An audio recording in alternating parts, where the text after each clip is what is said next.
क्या धर्म परिवर्तन करने के बाद भी दलितों को आरक्षण मिलना चाहिए?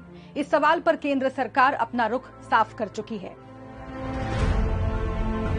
7 दिसंबर 2022 को सुप्रीम कोर्ट में दायर अपने हलफनामे में सरकार ने कहा कि जो दलित अपना धर्म बदलकर मुस्लिम या ईसाई हो जाते हैं, उन्हें आरक्षण नहीं मिलना चाहिए। अब केरल हाईकोर्ट के फैसले के बाद इस मामले ने फिर जोर पकड़ लिया है। कोर्ट ने दलित हिंदू से ईसाई बने सीपीएम विधायक ए राजा का चुनाव रद्द कर दिया कि धर्म परिवर्तन करने वाले दलितों को लेकर आरक्षण के नियम क्या हैं और इस मुद्दे पर केंद्र सरकार के स्टैंड के क्या मायने हैं। 2021 के केरल विधानसभा चुनाव में सीपीएम नेता ए राजा देवीकुलम की आरक्षित सीट से विधायक बने। चुनाव हारने के बाद कांग्रेस नेता डी कुमार ने केरल हाईकोर्ट में याचिका दायर की। आरोप था कि ए राजा ने फर्जी सर्टिफिकेट के सहारे आरक्षित सीट से चुनाव लड़ा, क्योंकि वो पहले ही हिंदू दलित से ईसाई बन चुके थे।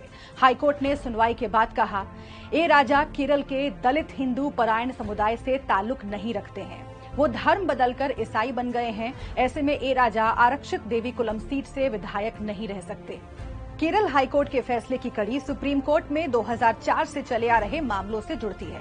केंद्र सरकार ने सुप्रीम कोर्ट में हलफनामा दाखिल करके कहा कि धर्म बदलकर मुसलमान और ईसाई बने दलितों को आरक्षण नहीं मिल सकता।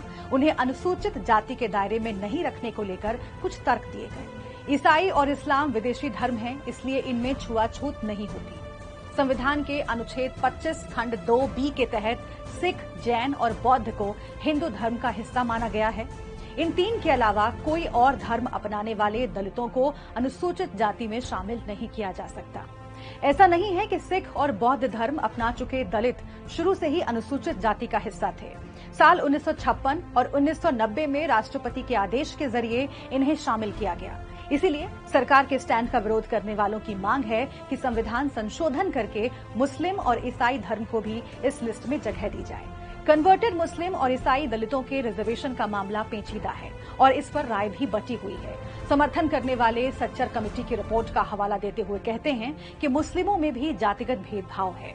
साथ ही रंगनाथ मिश्रा कमेटी ने अपनी रिपोर्ट में कहा था कि दलित मुस्लिमों को रिजर्वेशन मिलना चाहिए, लेकिन विरोधियों की अपनी दलीलें हैं, जैसे धर्म बदलने वालों को रिजर्वेशन मिलना आरक्षण की मूल भावना के खिलाफ है। इससे हिंदू दलितों में ये मैसेज जाएगा कि धर्म बदलने से दोहरा लाभ मिल सकता है। केंद्र सरकार ने सुप्रीम कोर्ट में दाखिल हलफनामे में रंगनाथ कमीशन की रिपोर्ट को मानने से इनकार कर दिया था।